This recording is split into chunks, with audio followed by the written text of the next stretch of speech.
Hi నమస్తే welcome to our channel. ఈరోజు మనతో ఉన్నారు డాక్టర్ సంపత్ కుమార్ గారు. ఆయన గురించి అసలు ఇంట్రడక్షన్ అవసరం లేదు చాలా మందికి. బ్లడ్ డోనర్స్ అనే మాట వింటే చాలు ఆయన అందరికి గుర్తొస్తారు. ఆ వర్గం వాళ్ళందరికీ తెలుసు. ఆయన మనతో ఉన్నారు. ఆయన చెప్పే విశేషాల గురించి తెలుసుకుందానండి. హాయ్ అండి. హాయ్ అండి. మీరు ఒక బ్లడ్ డోనర్. మీకు చాలా గ్రూప్స్ ఉంటాయి.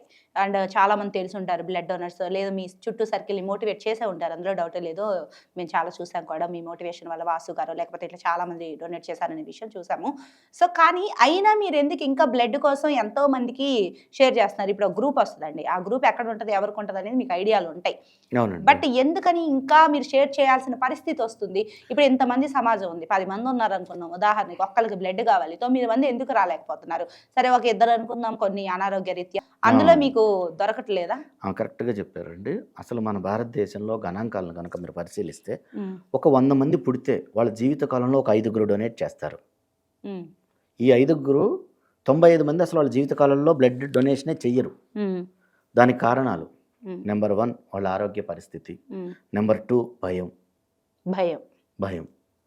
నంబర్ 3 నేనెందుకు ఇవ్వాలి? ఇప్పుడు నంబర్ 1 తీసి పక్కన పెట్టేయాలి. ఆరోగ్య పరిస్థితి అనేది ఎవరికైనా అది మన భయం చేతుల్లో లేదు. ఉంటది. ఈ భయం భయము పోదు. భయం నాకెందుకు? పోదు. హ్మ్. మూడో వాళ్ళు ఉంటారు. హ్మ్. నేనెందుకు ఇవ్వాలి? అంటే అవును. వాళ్ళు అన్ని అవయవాలు ఉన్న వికలాంగులు నేను అన్నమాట. ఇదొకటి చెప్తానండి. నేను మీరు పంపిణీ చాలా పెట్టినప్పుడు రకరకాలు స్పందిస్తారని చెప్పినప్పుడు ఒకళ్ళన్నారు, "డబ్బేమన్నా ఇస్తారా? మేము డొనేట్ చేస్తాము. మాకు డబ్బు ఇస్తారా?" సో, అది డొనేషన్ అవుతుందా? అసలు నాకేంటి? 90, మీరు 99 కాదండి. నాకెందుకు 100% నాకేంటి? వ్యక్తులు ఎవరు కూడా బ్లడ్ డొనేట్ చేసే ఏ వ్యక్తి కూడా నాకు డబ్బులిస్తే ఇస్తాననే వ్యక్తి నా 25 ఏళ్లలో నేను నేను చూడలేదండి. చూసాను. నేను ఇన్నాను పర్టిక్యులర్ దీనికోసం. అయితే అంటే ఇక్కడ ఇక్కడ మీరన్నారే నాకెందుకు, నాకేంటి? ఆ! మీరన్నారు నాకెందుకు తాగలా, నాకేంటితో కూడా వస్తుంది. సో, ఇది ఎంతవరకు కరెక్ట్? ఆళ్ళ ఫ్యాక్టర్స్ ఏమై ఉండొచ్చు? వాస్తవంగా ఏం జరుగుతుందంటే అండి, మేము ఇలాగా సర్క్యులేట్ చేస్తున్న క్రమంలో హ్మ్. వీళ్ళేం చేస్తారంటే ఫోన్ చేస్తారు. హ్మ్. ఏవండీ మేము డొనేట్ చేస్తాము. మేము దూరంలో ఉన్నాము. ఆటోకు ఒక ఆ! 500 పంపిస్తే ఇస్తామంటారు. హ్మ్. 500 వేయించుకుంటారు. స్విచ్ ఆఫ్ చేసుకుంటారు. ఓకే. అలా కూడా జరిగినియి. ఇప్పుడు ఎవరైతే డబ్బులు అడుగుతున్నారో జెన్యూన్‌గా ఇచ్చేవాళ్ళు ఎవరు అడగరండి. వచ్చాక ఆటో డబ్బులు మేమిస్తాం అనే పద్ధతి పెట్టాలి. నేను అందరికీ ఏం చెప్తానంటే ఎవరైనా మిమ్మల్ని బ్లడ్ డొనేట్ చేస్తామో లేదా ఇంకో బ్లడ్ కాంపోనెంట్స్ డొనేట్ చేస్తామో అన్నప్పుడు హ్మ్. వాళ్ళకి ఏం చేస్తారంటే వాళ్ళని రమ్మనండి. వాళ్ళు డొనేట్ చేసిన తర్వాత ఇవ్వండి. వాళ్ళు హ్మ్. నిజంగా ఆటోలో వచ్చారా, కారులో వచ్చారా, బిల్ ఎంతైతే అంత పే చేయండి. హ్మ్. పే చేయొద్దు అంటలేను. ఎందుకంటే అందరికీ ఆ సమాజం పేయింగ్ టేక్‌లో ఉంది. కెపాసిటీ ఉండాలి కదా! ఒక అవును. వ్యక్తి నిజంగా ఒక చిన్న ఎంప్లాయీ ఉంటాడు. అవును. వాడి దగ్గర ఈ నెలాఖరు టైంలో రూపాయి ఉండదు. అవునండి. కానీ చేయాలని తపన ఉండొచ్చు. తపన ఉంటది. హాస్పిటల్‌కు బయలుదేరుతాడు. ఇవాళ ఓలా, ర్యాపిడో, ఊబరో బుక్ హ్మ్. చేసుకుంటాడు. హాస్పిటల్‌కి వచ్చిన తర్వాత 500 అయింది. హ్మ్. సార్ నేను ఇక్కడ బయట ఉన్నాను వచ్చి ఇది కేవలం క్యాబ్ వాళ్ళని బిల్ పే చేయండి. అవమానించడం కోసం కాదండి. కేవలం ఫేక్ మనుషుల నుంచి తప్పించుకోవడం కోసం మాత్రమే. ఎందుకంటే కొంతమంది అరే మమ్మల్ని నమ్మలేదు, మాకు అవమానం అని ఫీల్ అవ్వద్దు దయచేసి అసలు మీరు. రక్తదాతలు ఎవరు కూడా డబ్బులు అడగరు. ఇన్ కేస్ నిజంగా ఒక జెన్యూన్‌గా అతని దగ్గర లేక అడిగితే హాస్పిటల్‌కి వచ్చిన తర్వాత మీరే ఆ ఆటో వాడికో బిల్ పే చేయండి. ఆ క్యాబ్ వాడికో బిల్ పే చేయండి. డొనేట్ చేసిన తర్వాత మళ్ళీ అతనికి క్యాబ్ బుక్ చేసి పంపియండి. ముందే డబ్బు అడుగుతున్నాడంటే మిమ్మల్ని మోసం చేస్తున్నారని అర్థం. దయచేసి ఎవరు కూడా బ్లడ్ డొనేట్ చేస్తాము డబ్బులు ఇవ్వమంటే మోసపోవద్దు. ముందివ్వద్దు. తర్వాత ముందు ఇవ్వద్దు. కావాలంటే హాస్పిటల్‌కి వచ్చినప్పుడు ఆయన ఆటో బిల్ పే చేయండి. క్యాబ్ బిల్ పే చేయండి. నేను ఒక మాట విన్నాను. అది ఎంతవరకు వాస్తవం అనేది మీరు కన్ఫర్మ్ చేయాలి. మన తిరుపతి వెంకటేశ్వర స్వామి ఆలయం దగ్గర బ్లడ్ డొనేషన్ చేసిన వాళ్ళకి ఫ్రీ దర్శనం అనేది ఉందట. అవునండి. ఎంతవరకు వాస్తవం కొన్ని అది? సంవత్సరాల నుంచి ఉంది. ఇవాళ గాదు. హ్మ్. కొన్ని సంవత్సరాల నుంచి ఉంది. అదొక మహత్తర కార్యము. ఈ బ్లడ్ డొనేషను అసలు వెంకటేశ్వర స్వామి దర్శనమే అదృష్టము. అవునండి. అక్కడ ఎక్కువ ఎక్కువ టైము జనరల్ క్యూలో ఉండాలి. హ్మ్. అదే గనక ఎవరైతే డొనేట్ చేస్తారో వీళ్ళకు స్పెషల్ క్యూ ఉంటుంది. టోకెన్స్ ఉంటాయి కదా! 300 అవునండి. టోకెన్స్ ఎలాగ అవును. ఉంటదో హ్మ్. ఒక సెపరేట్‌గా డోనార్ టోకెన్ ఇస్తారు. ఓకే. అక్కడ ఎక్కడ డొనేట్ చేయాలండి? అండ్ వాళ్ళ కొండ మీద. గుర్తేంటి? కొండ మీదనే అక్కడ కొండ మీద ఎవరిని అడిగినా చెప్తారు. ఓకే. అక్కడ క్యాప్స్ డొనేట్ చేసినప్పుడు వాళ్ళు ఏదైతే ఒక టోకెన్ ఇస్తారో ఆ ఇస్తారు. టోకెన్‌తో ఆ టైము అంతా ఉంటది. హ్మ్. మాక్సిమం 1 అవర్‌లో దర్శనం అయిపోద్ది బ్లడ్ డొనేట్ చేస్తే. అది ఓన్లీ 1 వాస్తవమే. అవర్. వాస్తవమే. యాక్చువల్‌గా గుళ్ళనేవి చాలా వరకు ప్రజల నుంచి వచ్చే ఆదాయాల ద్వారా ఎళ్తాయి. అఫ్‌కోర్స్ కొన్ని ఫ్రీ దర్శనాలున్నా ఓకే తీసేయండి. ఇప్పుడు ప్రతి ఒక్కళ్ళు కూడా తొందరగా అయిపోతుంది దర్శనం. నేనెళ్ళేసి బ్లడ్ ఇచ్చేసి ఫ్రీగా ఎళ్ళిపోతాను, తొందరగా ఎళ్ళిపోతాను అనుకుంటే మరి ఆదాయం రాదుగా గుడికి.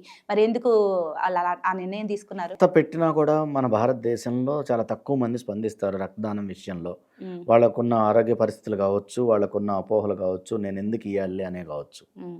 సో, తిరుమల తిరుపతి దేవస్థానం వాళ్ళు అంత మాత్ర కార్యం చేపట్టినా కూడా అంత హ్యూజ్గా గుడికి అంటే కొంతమంది నష్టం తెలియక వచ్చే అంత ఇది లేదు. వాడుకొని ఉండకపోవచ్చు, తెలియక తెలియక కొంతమంది. వాడుకోవచ్చు కానీ నేను అనేది ఏంటంటే తెలిసింది, ఇప్పుడు తెలుస్తుంది చూసే వాళ్ళందరికీ. అవును. ప్రతి ఇంటి నుంచి ప్రతి ఒక్కళ్ళు వెళ్ళి బ్లడ్ డొనేషన్ చేస్తారండి. ఫ్రీగా చేపిస్తే మరి తిరుమల తిరుపతి దేవస్థానం పరిస్థితి ఏంటి అని. లక్షల కోట్ల డబ్బు ఉందండి, ఏమవుతుంది? వెంకన్న స్వామి దగ్గర లక్షల కోట్ల డబ్బు ఉంది. లక్షల మంది రోజు ప్రాణాలు మిగులుతాయి అంటారా? ఒక వాళ్ళు 100 మంది 300 చేస్తే రూపాయల ఏంటి? కంటే వర్తనే కదా బ్లడ్ అనేది. ఓకే. ఒక 100 మంది చేశారు ఒక రోజు, స్ట్రైట్గా 30,000 రూపాయలు తిరుపతి హుండీకి, తిరుపతి ఆదాయం తగ్గినట్టే కదా. అంటే అయినా కూడా ఆ మాత్ర కార్యానికి వాళ్ళు ఇస్తున్న విలువ అది. అంటే అక్కడ గొప్పతనం అర్థం చేసుకోవాలి. అంతే, డబ్బు కన్నా కూడా రక్తదాన ప్రాణము. గొప్పతనం. డబ్బు కంటే కూడా ఆ బ్లడ్ అనేది ఆ చుట్టుపక్కల హాస్పిటల్స్ చాలా వాటికి తిరుమల తిరుపతి దేవస్థానం నుంచి వెళ్తాయి, చాలా మంది ప్రాణాలను కాపాడుతుంది. ఏంటి ఈ మధ్య అంటే బాగా ఏదో మీరు ప్రచారాలు మొదలు పెట్టారు, అందరికి ప్రమోషన్లు చేస్తున్నారు. ఏంటి కథ ఏంటి అసలు? ఏం ఏంటంటే లేదండి. ఏదో ఒకటి అది కూడా ఏందో ఆ. ఓల్డ్ ఏజ్ హోములు అసలు అంటే కొన్ని మీరు ఎంచుకునే అంటే కూడా ఎలా ఇప్పుడు మీరు ఉంటాయి అంటే చెప్పారు కదా సార్. సోషల్ సర్వీస్ కి సంబంధించి ఇప్పుడు ఒక ఫ్రెండ్ ఉన్నారు, సార్ నేను ఇలాగా ఒక ఓల్డ్ ఏజ్ హోమ్ స్టార్ట్ చేశాను, చాలా మంది ఫాలోవర్స్ ఉన్నారు, కొంచెం ప్రమోట్ చేయండి సార్ మీరు మనిషికి ఒక ఆదర్శంగా నిలబడే వాళ్ళు 45,000 ఫాలోవర్స్ ఉన్నారు, 5,000 ఫ్రెండ్స్ ఉన్నారు, ఒక 50,000 పరోక్షంగా మిమ్మల్ని ఫాలో అయ్యే వాళ్ళు చాలా మంది ఉన్నారు మాలాంటి వాళ్ళు. సో ఏంటంటే అలా 1,00,000 మంది దాకా మిమ్మల్ని ఫాలో అప్ చేస్తారు. సో ఫాలోవర్స్ అంటే ఏంటంటే మనం ఏం చేస్తే చాలా వరకు అదే చేస్తారు.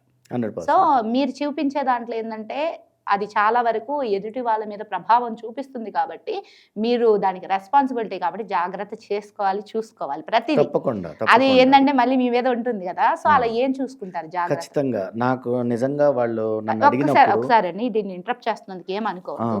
ఈ ప్రశ్న నేను అడగడానికి కారణం ఏంటంటే ఇది కేవలం మిమ్మల్ని వ్యక్తిగతంగా నేను ఇది చేస్తున్నందుకు కాదు, మన ఓల్డ్ ఏజ్ హోమ్ చేశారు అంటే మీ వాళ్ళని ఓల్డ్ ఏజ్ హోమ్లో జాయిన్ చేయమని కాదు.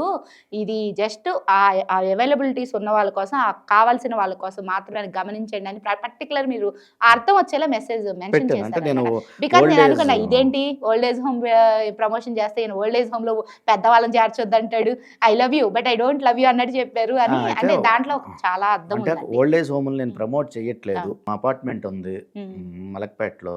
వెళ్ళినప్పుడు సార్ మీరు ఇటు వచ్చినప్పుడు రండి అంటే శంకర్ గారు వెళ్ళి ఆయన ఓల్డ్ ఏజ్ హోమ్ చూశాను, అవును. నచ్చింది. నచ్చి సార్ మీకు నచ్చింది అంటున్నారు, నా గురించి మీకు తెలుసు కదా సార్, ఒక వీడియో చేసి పెట్టండి సార్, ఎక్కువ మందికి యూజ్ అవుతుంది. అంతకుముందు రెడీ టు సర్వ్ ఫౌండేషన్ వాళ్ళది ఇంకొక వీడియో కూడా చేస్తున్నాను. అవును. ఆ కాన్సెప్ట్ ఏంటంటే ఇప్పుడు